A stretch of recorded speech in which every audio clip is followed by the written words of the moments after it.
নমস্কার দর্শক বন্ধুরা, রে স্পোর্টসের পর্দায় আপনাদের সকলকে স্বাগত জানাই। আগামীকাল ডাউনটাউন হিরোজের বিরুদ্ধে ডুরান্ট কাপ অভিযান শুরু করতে চলেছে মোহনবাগান। আর এই ম্যাচের আগেই কিন্তু চূড়ান্ত পরিকল্পনা সেরে নিলেন কোচ বাস্তব রায়। আমরা আগেই আপনাদের জানিয়েছিলাম যে গতকাল বাগান অনুশীলনে যোগ দিয়েছিলেন মোহনবাগানের নতুন স্কটিশ ডিফেন্ডার টম অলড্রেড। আজকে কিন্তু তাকে পুরো দমে অনুশীলন করতে দেখা গেল। গতকাল বল পায়ে মাঠে নামেননি, তবে আজকে কিন্তু বল পায়ে মাঠে নামলেন। পাশাপাশি কোচ বাস্তব রায় আজকে যখন সিচুয়েশন প্র্যাকটিস করাচ্ছিলেন তখন কিন্তু প্রতিটা মুহূর্তে টম অলড্রেডকে দেখা গেল এবং রক্ষণে রাজ বাসফোর, সুমিত রাঠির পাশে কিন্তু আশিস রায় এবং টম অলড্রেডকে রেখেই পরিকল্পনা করলেন বাস্তব রায়। তেমনটাই কিন্তু আজকের অনুশীলন দেখে বোঝা গেল এবং যখন সেট পিসের অনুশীলন হচ্ছিল তখনও কিন্তু বারবার জায়গায় পৌঁছে গেলেন টম অলড্রেড এবং ডিফেন্সে অনুশীলন করার সময়ও কিন্তু বেশ কয়েকবার হেডে বল ক্লিয়ার করতে দেখা গেল। সুতরাং বোঝাই যাচ্ছে টম অলড্রেড তিনি কিন্তু বেশ কিছুটা প্রস্তুত হয়েই এসেছেন এবং তিনি চাইছেন যত দ্রুত সম্ভব মাঠে নেমে পড়তে। পাশাপাশি ধীরাজ সিং তিনিও কিন্তু আজকে প্রথম দিন অনুশীলনে এলেন এবং প্রথম দিন অনুশীলনে এসেই তিনি কিন্তু একেবারে দেরি না করে মাঠে নেমে পড়লেন। যখন প্রথম দলকে বেছে নিয়ে বাস্তব রায় অনুশীলন করাচ্ছিলেন তখন সেখানে কিন্তু ধীরাজ সিংকে দেখা গেল এবং বেশ কয়েকটা দুর্দান্ত সেভ করলেন তিনি।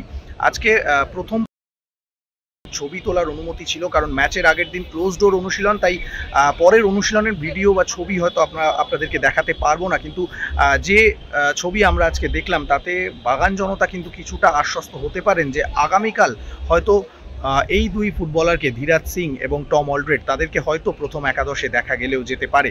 তবে শেষ সিদ্ধান্তটা অবশ্যই নেবেন বাগান কোচ বাস্তব রায়। অনুশীলনের শেষে আমরা যেটা দেখলাম, দীর্ঘক্ষণ বাস্তব রায় এবং ফিজিও অভিনন্দনের সঙ্গে কিন্তু কথা বললেন টম অলড্রেড। আজকে অনুশীলনে যে সিচুয়েশনগুলো তৈরি হয়েছে সেগুলো নিয়েই হয়তো আলোচনা করলেন কোচ বাস্তব রায়, ফিজিও এবং টম অলড্রেড। তারপরেই হয়তো বাস্তব রায় চূড়ান্ত সিদ্ধান্ত নেবেন যে আগামীকাল ডাউনটাউন হিরোজের বিরুদ্ধে বাগান রক্ষণকে নেতৃত্ব দেওয়ার জন্য টম অলড্রেডকে তিনি প্রথম একাদশে রাখবেন কিনা।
মোহনবাগান মাঠ থেকে ক্যামেরায় শুভম মণ্ডলের সঙ্গে সৌরভ মুখার্জি, রে স্পোর্টস।